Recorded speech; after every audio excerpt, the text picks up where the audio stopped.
Hello everyone, my name is Megha Balani and welcome to all of you. और आज हम करने वाले हैं पद्य पाठ का हमारा लास्ट पार्ट, हिंदी साहित्य। अब हमारा कंप्लीट हो जाएगा आज की क्लास के बाद। देन हम स्टार्ट कर देंगे हमारे चैप्टर्स। तो आज लेक्चर नंबर 7 है और जिसमें हम समझने वाले हैं जो पद्य पाठ हमने समझा था, जिसके हमने कुछ काल समझ लिए थे, जिनमें हमने 3 काल समझे थे। आज हम समझने वाले हैं उसका आधुनिक काल। तो पहले क्या क्या समझ लिया था उसको एक बार देख लेंगे। जो हमने एक सारणी देखा था, एक फ्लो चार्ट देखा था, उसको देखेंगे। देन हम आगे के काल को समझना शुरू करेंगे। तो समझते हैं। सबसे पहले देखते हैं कि कौन कौन सी शाखाएं आई थी, क्या क्या चल रहा था। तो वो देखो, सबसे पहले 4 काल थे, आदिकाल, भक्तिकाल और रीतिकाल। ये हमने समझा था। आदिकाल की सबसे पहले जो पद्य की शुरुआत हुई थी, जहां से पद्य का आविर्भाव हुआ था, वो था हमारा आदिकाल। इसके बाद आया था भक्तिकाल, जिसमें क्या हुआ था, भक्ति की भावना आई थी। किन के बारे में आई थी? राम जी के बारे में और कृष्ण जी के बारे में। ये एक क्या थी? उपशाखाएं थी। इनकी शाखाएं थी जो कि निर्गुण और सगुण में डिवाइडेड थी। उसके बाद हमने देखा था रीतिकाल, यानी कि जब भक्ति काल में राधा जी और कृष्ण जी की भक्ति के बारे में बताया गया था, रीति काल में उनके प्रेम के बारे में बताया गया था कि किस तरह से उनके प्रेम के बारे में, कैसे वियोग संयोग, ये सारी चीजें उसमें बताई गई थी। आज हम समझेंगे आधुनिक काल, जिसमें आप कुछ युग समझने वाले हो जो हमारे देखे देखे हैं, पढ़े पढ़े से हैं। कौन से हैं? भारतेंदु युग, हमने जब गद्य पाठ पढ़ा था तब हमने देखा था। द्विवेदी युग, ये भी हमने समझा था। छायावादी युग, ये भी हमने देखा था। प्रगतिवादी युग, ये थोड़ा सा अलग है। ये कैसे अलग है उसको समझेंगे। उसके बाद प्रयोगवाद और नई कविता का युग, ये भी एक नया युग स्टार्ट हो गया था, जिसको हम 1 बाय 1 समझेंगे। इसमें क्या क्या चीजें थी, कौन कौन से कवि इसमें आए थे, वो सब देखेंगे। तो सबसे पहले समझते हैं हम क्या, हमारा आधुनिक काल जो है कब से शुरू हुआ था। तो आधुनिक काल जो शुरू हुआ था वो शुरू हुआ था सन 1843 से आज तक, यानी आज तक भी हमारा कौन सा युग चल रहा है? आधुनिक काल। तो आधुनिक काल के लिए आपसे पूछा जा सकता है कि आधुनिक काल की समय सीमा क्या है। तो आप सन जो भी है, कौन सा, 1843 से लेके अब तक, ये अपने आंसर में लिखेंगे। कोई फिक्स सन नहीं लिखोगे कि कब तक है, अब तक, यानी अब तक जो चल रहा है वो हमारा क्या है? आधुनिक काल है।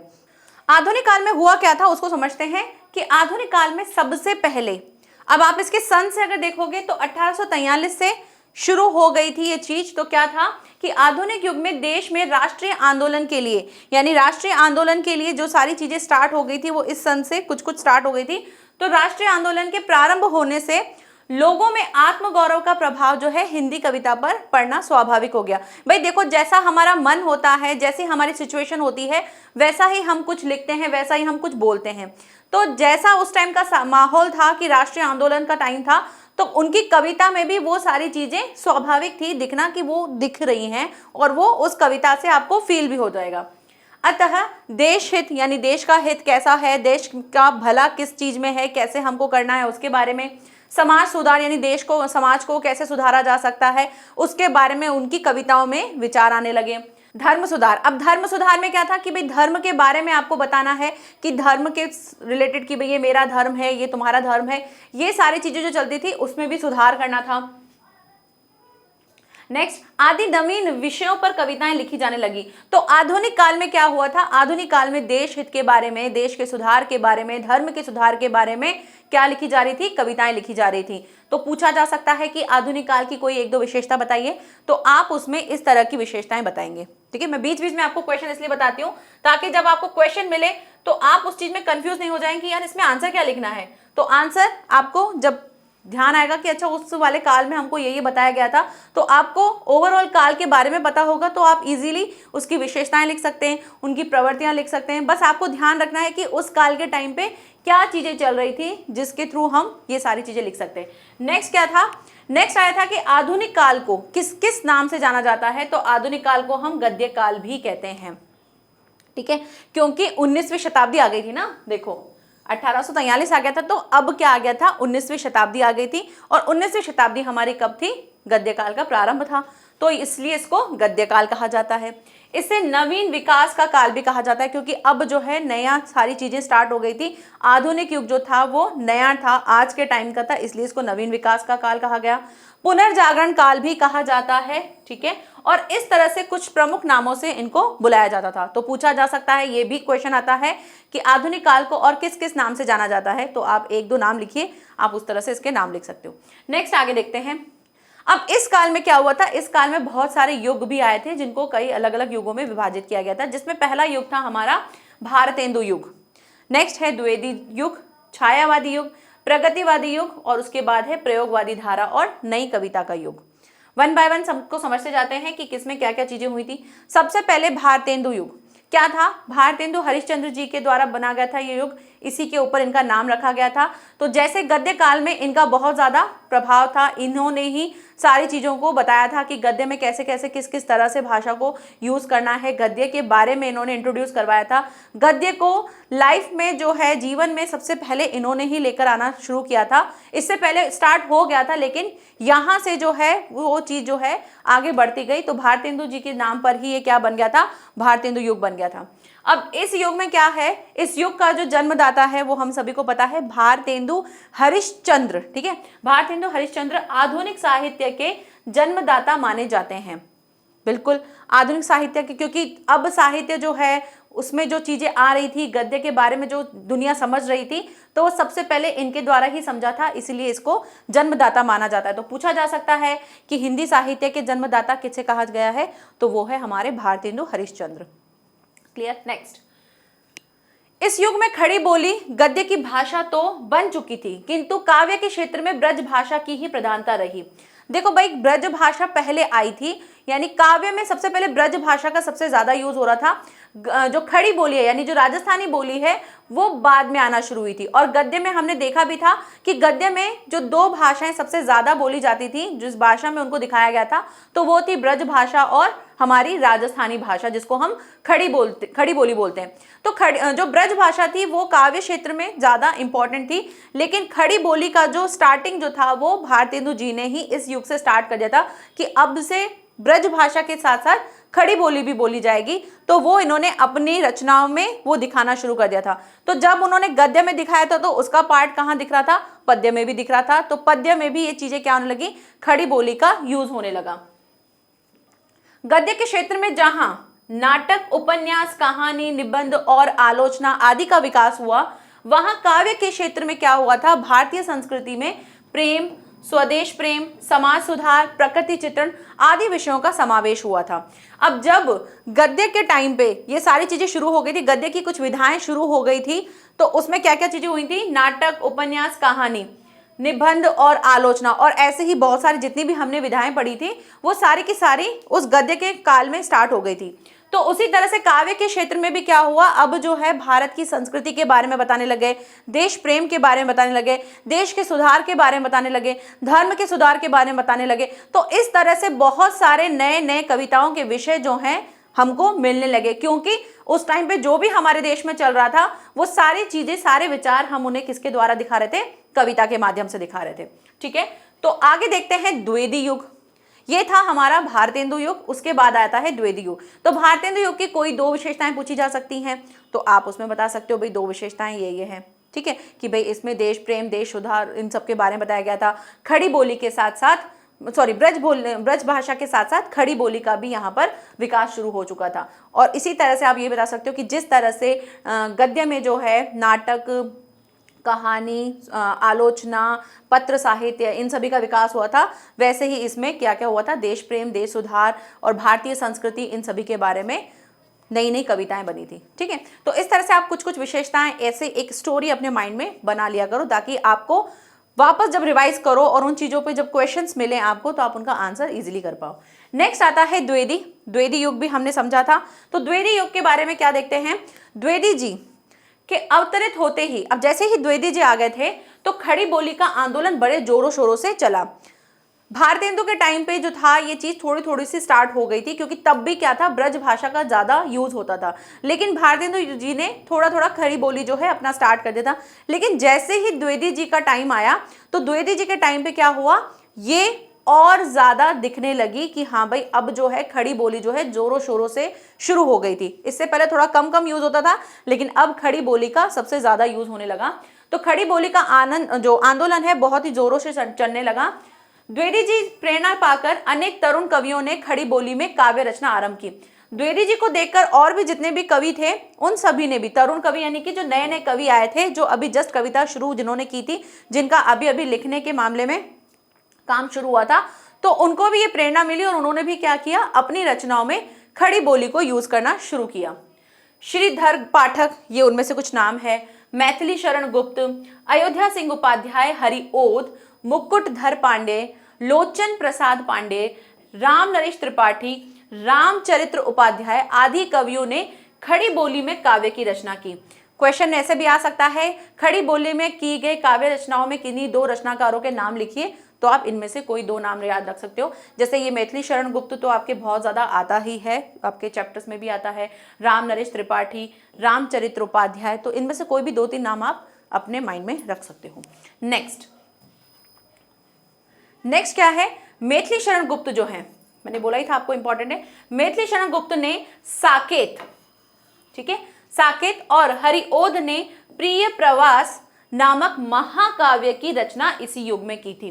द्विवेदी युग के किन्हीं दो रचनाकारों के नाम बताइए और उनकी रचना के नाम बताइए, तो आप बता सकते हो मैथिली शरण गुप्त जी ने किसके बारे में, साकेत जो है उन महाकाव्य की रचना की थी, और हरिओद कौन, अयोध्या सिंह उपाध्याय हरिओद जी ने क्या किया था, प्रिय प्रवास नामक एक महाकाव्य जो है उसकी रचना की थी।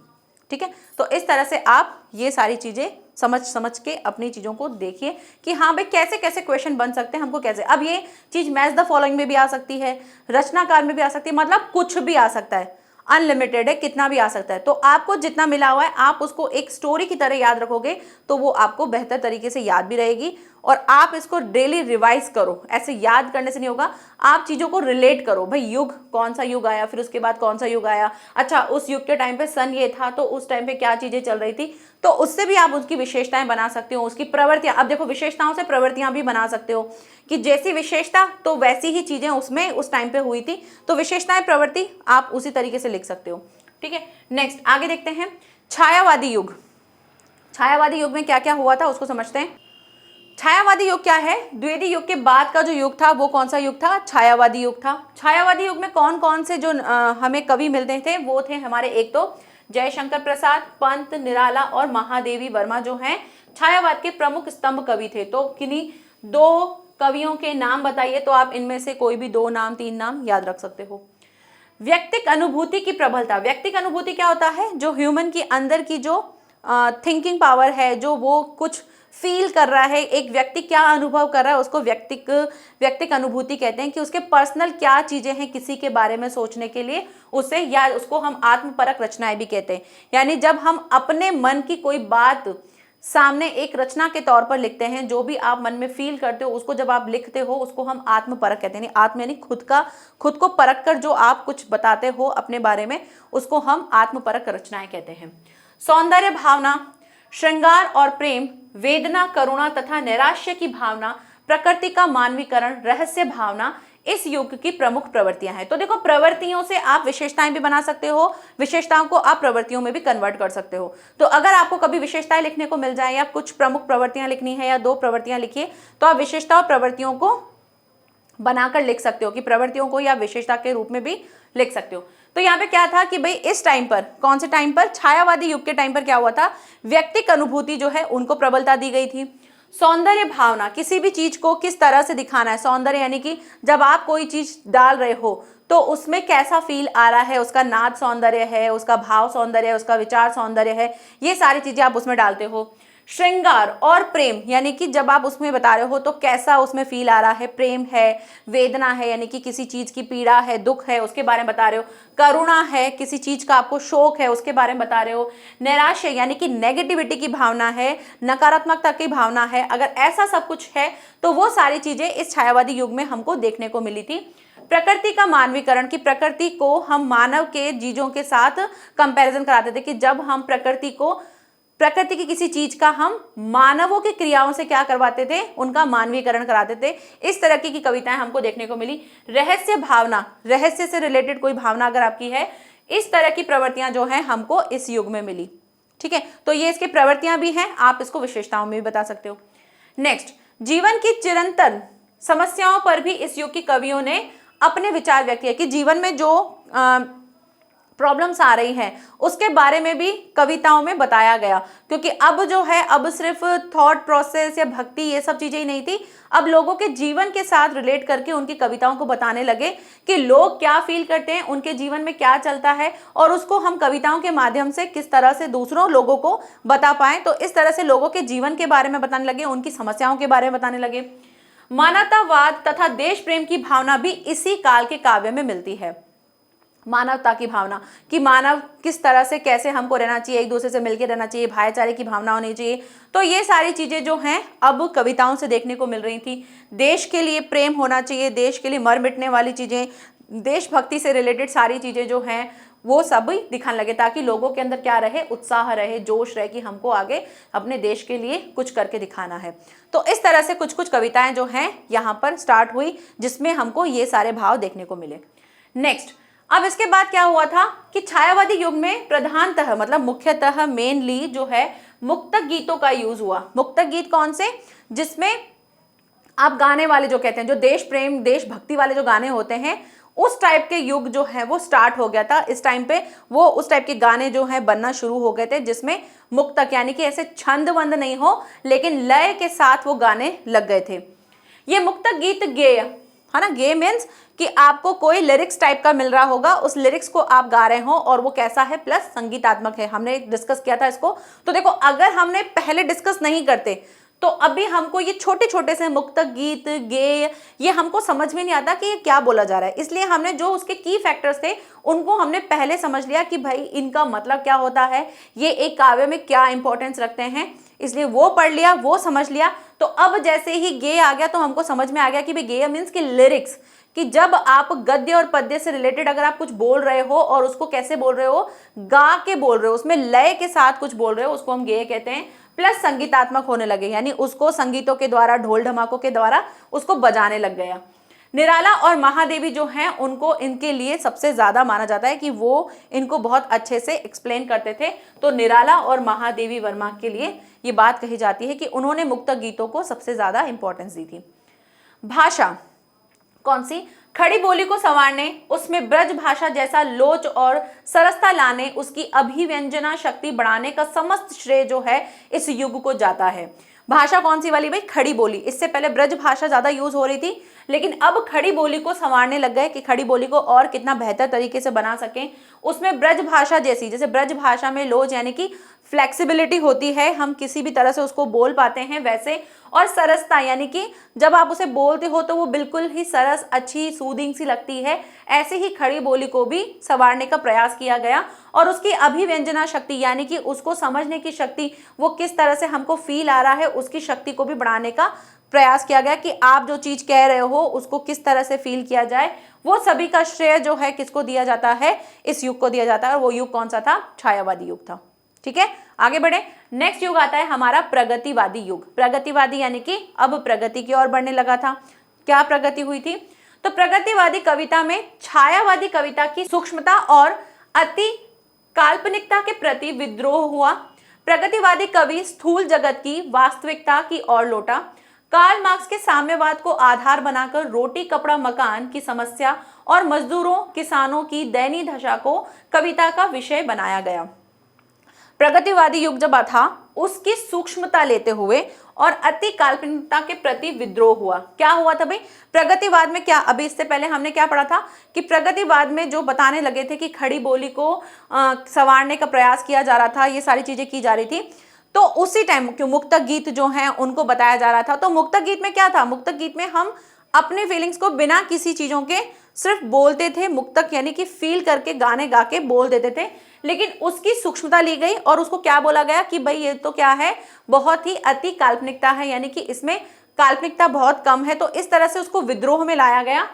और प्रगतिवादी कवि जो हैं उस स्थूल जगत की वास्तविकता की ओर लौटा। उन्होंने क्या बताया कि रियल लाइफ में क्या चल रहा है, आज के टाइम पे, आज के समय में किस चीज में क्या चीजें हैं, उसको फोकस किया जाए, ना कि आप काल्पनिक होके किन्हीं गीतों के द्वारा उन चीजों को बता रहे हो।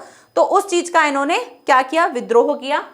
कार्ल मार्क्स के साम्यवाद में, ये आपने सामाजिक ज्ञान में पढ़ा होगा कि कार्ल मार्क्स जो हैं उन्होंने कुछ कुछ अपने बताए थे रूल्स की क्या कहते हैं उत्तराधिकार के बारे में जो है उन्होंने बताया था कि ये सारी चीज़ें हटा देनी चाहिए। महिलाओं पे उन्होंने ज़्यादा फोकस किया था कि महिलाओं को अपने अधिकारों के बारे में पता होना चाहिए।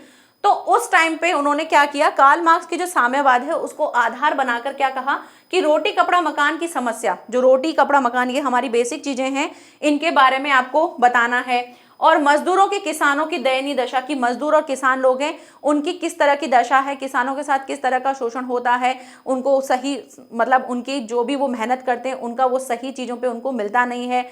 और प्लस कि जो भी वो चीज़ करते हैं जब उनको बारिश के टाइम पे जो प्रॉब्लम्स होती हैं, उनकी फसल खराब हो जाती है, ये सारी चीज़ें जो हैं इससे रिलेटेड जो हैं उनकी कविताएं दिखने लगी, जो यथार्थ यानी कि आज के टाइम की जो है प्रॉब्लम थी, ना कि काल्पनिक थी, ना कि सोच वाली थी। तो इस युग से, प्रगतिवादी युग से ये सारी चीजें शुरू हो गई। तो बहुत मेजर पॉइंट है ये वाला कि रोटी कपड़ा मकान की, भाई एक व्यक्ति की बेसिक जो नीड्स हैं वो ये कंप्लीट होनी चाहिए। और किसानों के बारे में, मजदूरों के बारे में जो दयनीय दशा है उसके बारे में इस युग में सबसे ज्यादा ध्यान दिया गया। प्रगतिवादी कवियों में कौन कौन थे? पंत निराला दिनकर, भगवती चरण वर्मा, नरेंद्र शर्मा, रामविलास शर्मा, शिव मंगल सिंह सुमन, नागार्जुन और केदारनाथ अग्रवाल जो हैं आदि मुख्य हैं। तो आपको ये नाम देखने हैं। नेक्स्ट, प्राचीन रूढ़ियों और मान्यताओं का विरोध किया गया। मतलब पहले जो पुरानी जो बातें बोली जाती थी कि भाई ये नहीं करना, रूढ़िवादिता होती ना कि भाई कुछ पुराने टाइम से कुछ चीजें चलती आ रही हैं और हम उसी चीज को मानते हुए चलते हैं, तो वो सारी चीजों का इन्होंने विरोध किया। मानवतावादी प्रवृत्ति दिखाई, शोषक वर्ग के प्रति घृणा, कि भाई जो लोग किसी का शोषण करते हैं तो उसके प्रति क्या दिखाया? घृणा दिखाई। शोषित के प्रति यानी जो शोषित हो रहा है, जिसके ऊपर शोषण हो रहा है, उसके लिए सहानुभूति। ठीक है। विद्रोह और क्रांति की भावना, कि कभी किसी चीज का अगर आपको नहीं समझ में आता है तो उसके लिए विद्रोह दिखाओ, उसके लिए क्रांति करो, उसके बारे में स्टेप्स उठाओ। इससे रिलेटेड उन्होंने कविताएं लिखी। समाज का यथार्थवादी चित्रण, उन्होंने समाज की आज के टाइम की जो प्रॉब्लम्स है उसके बारे में बताया, जैसे किसानों और मजदूरों के बारे में उन्होंने बताया। नारी के प्रति प्रवर्तित दृष्टिकोण, ये कार्ल मार्क्स के साम्यवाद के अकॉर्डिंग ही था। तो इस टाइम पे नारियों के लिए कि नारियों को अपना बातें बतानी चाहिए, उनके अधिकार क्या हैं, एक नारी जो है वो एजुकेटेड होनी चाहिए, उसके बारे में बताया गया कि अगर नारी अगर सही तरीके से, महिला जो है अपने क्षेत्र में सब कुछ अच्छे से कर पाती है तो पूरा देश जो है उसको अच्छे से कर पाएगा।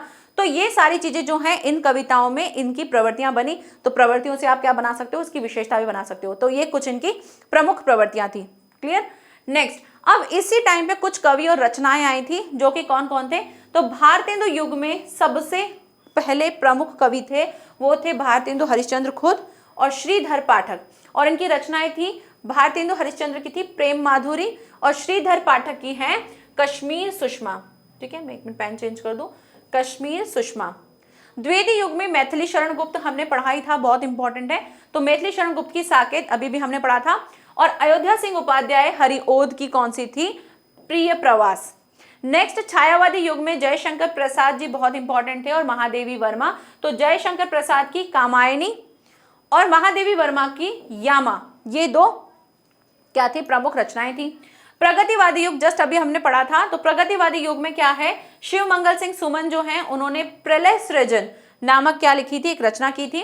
रामधारी सिंह दिनकर जी ने उर्वशी, ये पूछा जाता है ना, रामधारी सिंह दिनकर जी ने क्या की थी? उर्वशी की रचना की थी। प्रयोगवादी युग जिसमें अगे जी ने आंगन के पार द्वार, ये एक कविता की रचना की थी। अब ये क्या है? ये वो वाली कविताएं हैं। ठीक है। नागार्जुन ने प्यासी पथराई आंखें, इसकी रचना की थी। नई कविता युग में गिरिजा कुमार माथुर जी ने धूप के दान और भवानी प्रसाद मिश्र जी ने खुशबू के शिलालेख, ये दो रचनाएं, ये दो कविताएं इन्होंने रचित की थी। तो इस तरह से आपको यहाँ पे एक लिस्ट मिल गई है। तो आप ऐसी कैसी लिस्ट जो है अपने पेपर में लिख लो और जहां पर भी आप पढ़ते हो आपकी स्टडी टेबल के आसपास उसको चिपका दो। तो इससे क्या हो जाएगा, आपको कभी अगर इससे रिलेटेड अगर क्वेश्चन मिल जाता है तो आप इजीली आराम से बिना कंफ्यूजन के इन चीज़ों को लिख सकते हो। ठीक है। तो एक बार ऐसे नज़र मारते रहोगे, आते जाते रहोगे तो आपको इसका ध्यान रहेगा। नेक्स्ट आता है हमारा लास्ट कौन सा युग? प्रयोगवादी धारा और नई कविता का युग, यानी यहां से अब नई टाइप की कविताएं शुरू हो गई थी। तो उसके बारे में समझते हैं। प्रयोगवाद का आरंभ अगे द्वारा संपादित तथा सन 1943 ईस्वी में प्रकाशित तार सप्तक संकलन से माना जाता है। तार सप्तक यानी कि इसमें हर बार सात सात जो है कवि जो है अलग अलग कॉम्बिनेशन में क्या कर रहे थे, कुछ कुछ रचनाएं कर रहे थे, इसलिए इसको तार सप्तक कहा गया। प्रथम तार सप्तक में 7 कवियों की रचनाएं थी, तो वो कौन सी थी अभी देखेंगे। तो प्रयोगवाद का आरंभ जब हुआ था अगे द्वारा संपादित सन 1943 में हुआ था। 1943 यानी ये 20वीं शताब्दी, यानी अब जो है गद्य भी शुरू हो चुका था, अब 1943 में ये शुरू हो गया था। कब हुआ था तार सप्तक जो है 1943 में, 1943 में स्टार्ट हो गया था। अब तार सप्तक जो प्रथम तार सप्तक था उसके कवि कौन कौन से थे, उसमें अगे जी को बताया जाता है और उन्होंने इसका नाम क्या दिया, उन्होंने जो संपादक थे उनको उन्होंने क्या कहा था, राहों का अन्वेषी कहा जाता था। इन्हें संपादक अगे ने क्या कहा था, राहों का अन्वेषी कहा था। ठीक है, अब ये कौन कौन से थे, तो इसमें थे एक तो अगे जी खुद थे, गजानन माधव मुक्तिबोध, ये पूरा एक नाम है, ठीक है, गजानन माधव मुक्तिबोध, नेमी चंद्र, भारत भूषण, प्रभाकर माचवे, गिरिजा कुमार माथुर तथा रामविलास शर्मा जो हैं, ये 7 कवि थे। काउंट कर लेना कितनी है, 1 2 3 4 5 6 एंड 7, ठीक है, 7 ऋषि थे, इसलिए इसको तार सप्तक कहा गया। तो प्रथम तार सप्तक पूछा जा सकता है, प्रथम तार सप्तक कब प्रकाशित हुआ था, तो वो हुआ था सन 1943 में। इसमें कौन कौन से थे, तो आप इनके कवि भी बता सकते हो अगर क्वेश्चन आता है। नेक्स्ट दूसरा सप्तक जो था वो हुआ था 1951 में, ठीक है, 1951 में दूसरा सप्तक प्रकाशित हुआ था जिसमें भी 7 कवि थे, और वो कौन कौन से थे, वो थे हमारे भवानी प्रसाद मिश्र, शकुंतला माथुर, हरि नारायण व्यास, शमशेर बहादुर, नरेश मेहता, ठीक है, तारक मेहता, नरेश मेहता, रघुवीर सहाय और धर्मवीर भारती। कितने हैं काउंट कर लो, 1 2 3 4 5 6 7, ठीक है, यहाँ पे भी 7 है, इसलिए दूसरा सप्तक था, इसमें भी 7 कवि जो थे हमारे दिखाई देते हैं।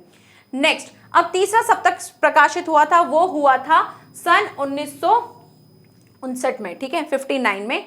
तो सन 1959 में जो है तीसरा सप्तक शुरू हुआ था। तो पहला शुरू हुआ था 1943 में, दूसरा हुआ 1951 में और तीसरा हुआ था 1959 में। नेक्स्ट अगे ने जो क्या रचित की थी, क्या क्या रचित की थी, उन्होंने रचित की थी हरी घास पर क्षण भर, ठीक है, एक तो उन्होंने ये रचित किया था, दूसरा उन्होंने किया था सुनहरे शैवाल। अब यहाँ पे जो आगे जो सप्तऋषि थे उनके बारे में बताया कि उन्होंने क्या क्या, सप्तऋषि सॉरी नहीं, सप्तक जो 7 कवि थे उन्होंने कौन कौन सी रचनाएं की थी। तो आगे ने ये 2 रचनाएं की थी, फिर उसके बाद तीसरी की थी इंद्रधनु रौंदे हुए थे और आंगन के पार द्वार, ये 4 उनकी रचनाएं थी। भवानी प्रसाद मिश्र ने क्या क्या किया था, गीत फरोश, खुशबू के शिलालेख, ये 2 जो है रचनाएं की थी। गिरिजा कुमार माथुर ने क्या किया था, धूप के दान, अभी भी हमने पढ़ाई था इसके बारे में, और शिलापंख चमकीले, ये 2 इन्होंने रचनाएं की थी। धर्मवीर भारती ने क्या बताया था, ठंडा लोहा और कनुप्रिया आदि विशेष जो हैं उल्लेखनीय है, इसलिए मतलब यहां से भी क्वेश्चन बन सकते हैं, तो उसको एक बार आप देख लीजिएगा ना।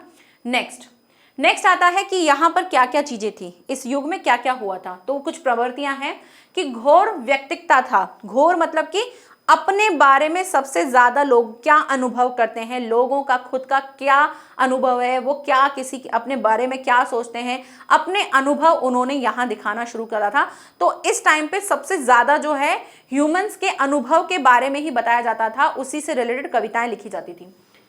अति यथार्थवादी दृष्टिकोण, यानी यथार्थवादी यानी आज के टाइम पे जो बेसिक छोटी छोटी जो प्रॉब्लम्स हैं, जो छोटी छोटी चीजें हैं, उसको सबसे ज्यादा इंपॉर्टेंस दी जाती थी।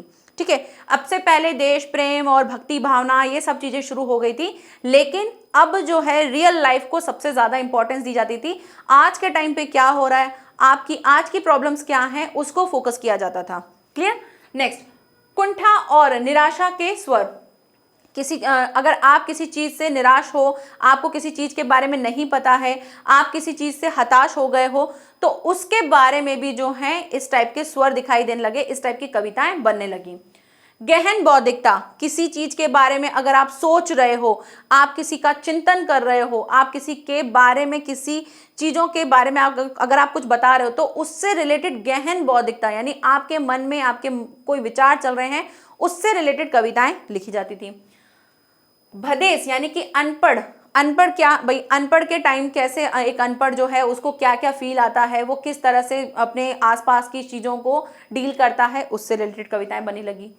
विद्रोह का स्वर, किसी चीज के बारे में अगर आपको कोई चीज नहीं समझ में आ रही है, आप उसके लिए इनकार करना चाहते हो, तो उसके लिए विद्रोह।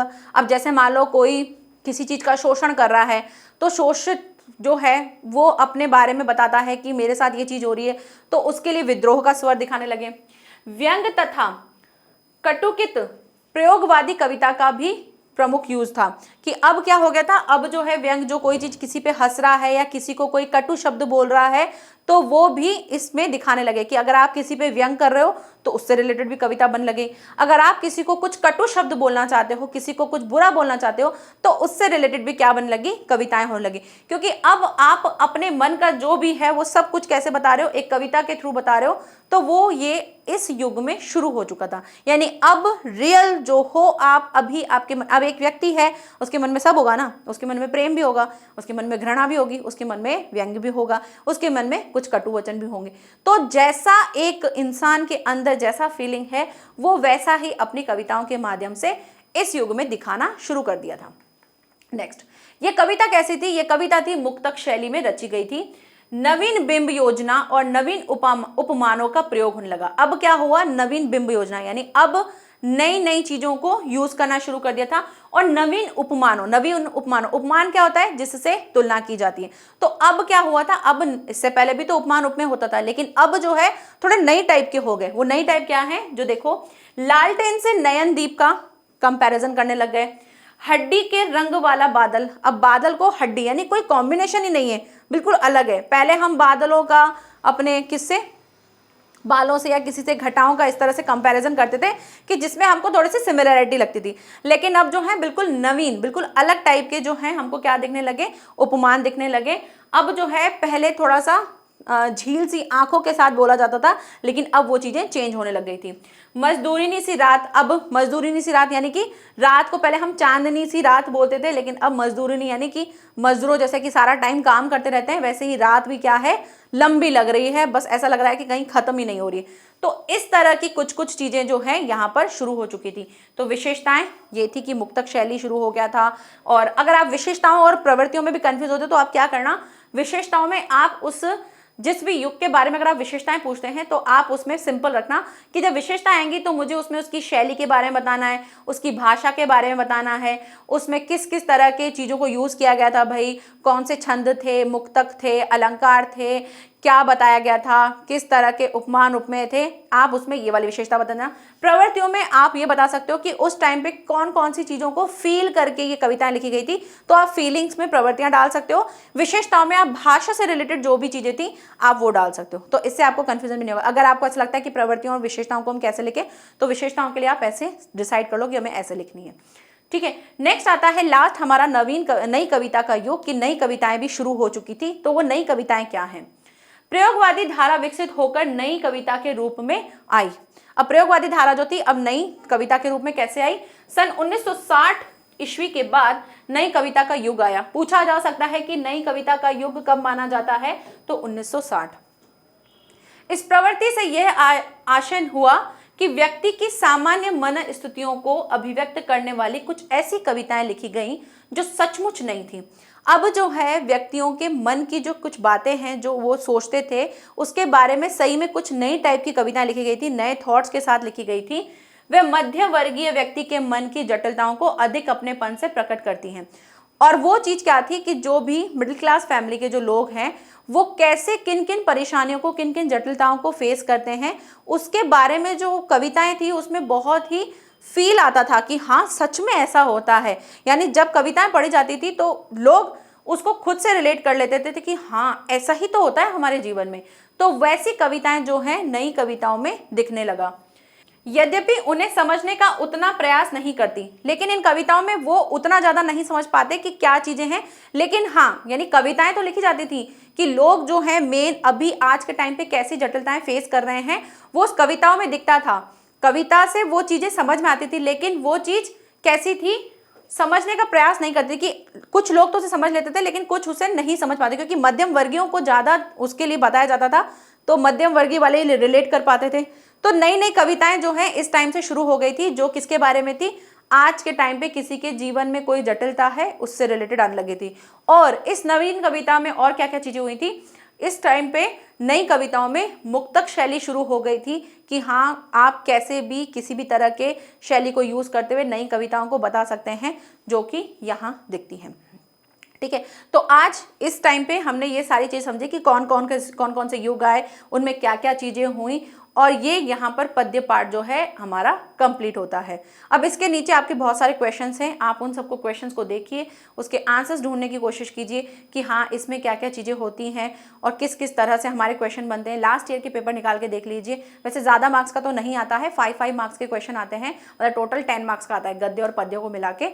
तो आप इतना पढ़ लेंगे और इसको अच्छे से कर लेंगे, क्योंकि बुक में बहुत कुछ है, तो इतना कर लोगे, इसको अच्छे से कर लोगे तो आप आराम से आपका क्लियर हो जाएगा। अब नेक्स्ट हम जब भी चैप्टर पढ़ेंगे तो चैप्टर में सबसे पहले आता है किसी भी लेखक या किसी भी कवि का जीवन परिचय। तो वो जीवन परिचय आपको बहुत अच्छे से समझना है। मैं यहाँ पे आपको लाइन टू लाइन वो जीवन परिचय समझाऊंगी, तो उस जीवन परिचय को आपको अच्छे से समझना है और उसको किस तरह से लिखा जाता है आंसर्स में, वो भी हम जब चैप्टर पढ़ेंगे उसमें उसको डिस्कस करेंगे। क्योंकि जीवन परिचय बहुत बार पूछा जाता है किसी भी लेखक और कवि का। एक तो जीवन परिचय आपको मिलता ही है, उनकी रचनाओं के बारे में मिलता है, तो इस चीज को आप एक स्टोरी की तरह समझना और उसको और डिटेल में अगर आपको पढ़ना है, समझना है, सीरियसली देखना है कि अरे सूरदास जी के बारे में पढ़ना है, तो आप उसको सर्च करके भी पढ़ सकते हो कि इसमें और क्या क्या चीजें हुई थी। ठीक है, तो मिलते हैं नेक्स्ट लेक्चर में, जहां हम चैप्टर नंबर 1 स्टार्ट कर देंगे। सब बच्चों को देखना है, अच्छे से अपना पढ़ना है, नोट्स बनाना है, जीवन परिचय को देखना है, जो वहाँ पे पद हैं उनको किस तरह से कैसे मैं एक्सप्लेन कर रही हूँ, सप्रसंग व्याख्या हमें किस तरह से करनी चाहिए, वो सभी चीज़ें हम सीखेंगे। तो जिससे क्या हो जाएगा, जब आप उसका सप्रसंग व्याख्या करेंगे तो आपको फुल में से फुल मार्क्स मिले, ये हमको तैयारी करनी है। ओके, तो मिलते हैं नेक्स्ट लेक्चर में। Thank you so much, bye bye and take care.